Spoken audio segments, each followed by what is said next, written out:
آواره و سرگردان برای سپری کردن روزهای بد و ناخوانده زندگی، روزهایی که جنگ و ناامنی بر آن سایه سنگین افکنده است. اینها باشندگان ولایت هلمند هستند که نبردهای اخیر در این ولایت آنان را به این روز و حال رسانیده است. نظر محمد همراه با کودکان قد و نیم قدش برای زنده ماندن از نبردها دار و ندارشان را ترک گفته و به شهر لشکرگاه پناه آورده است. نگاه های ژرف و عمیق کودکان نظر محمد حکایت از فقر و تنگدستی از بی خانمان شدن دارد. موږ دغه غواړو چې زه یې پرې خو چې موږ ته وداني پیدا شي او زموږ سره کومک وشي در به در یې ښیي په خدا که یا د چاو در لرو یا د پیالې در لرو چې زموږ سره کومک وشي زموږ سره وداني موږ ته راکړي.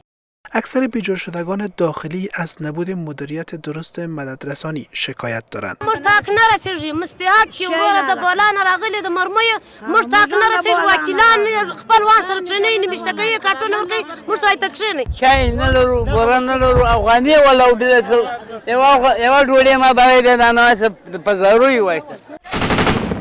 بر بنیاد آمارها تنها در 10 روز گذشته بیش از 40,000 نفر در اثر جنگ میان طالبان و نیروهای امنیتی افغان در ولایت هلمند آواره شدند.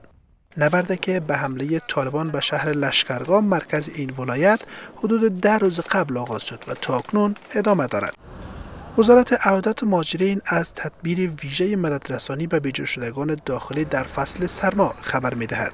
کمک‌های زمستانی که از جانب وزارت مهاجرین جمع ادارات همکار ما و مؤسسات بین المللی در حال آمادگی هستیم.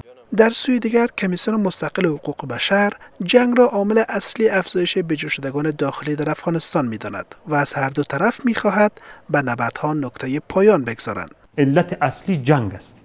در جنگ است که نقض حقوق بشر صورت میگیرد، در جنگ است که مردم از تعلیم و تربیت و امکانات صحی محروم میشن، در جنگ است که مردم دسترسیشان به غذا و امکانات صحی و امکانات دیگر مورد ضرورت با محدودیت مواجه میشود، در جنگ است که مردم سلب حیات میشوند، زندگیشان از دست میتن.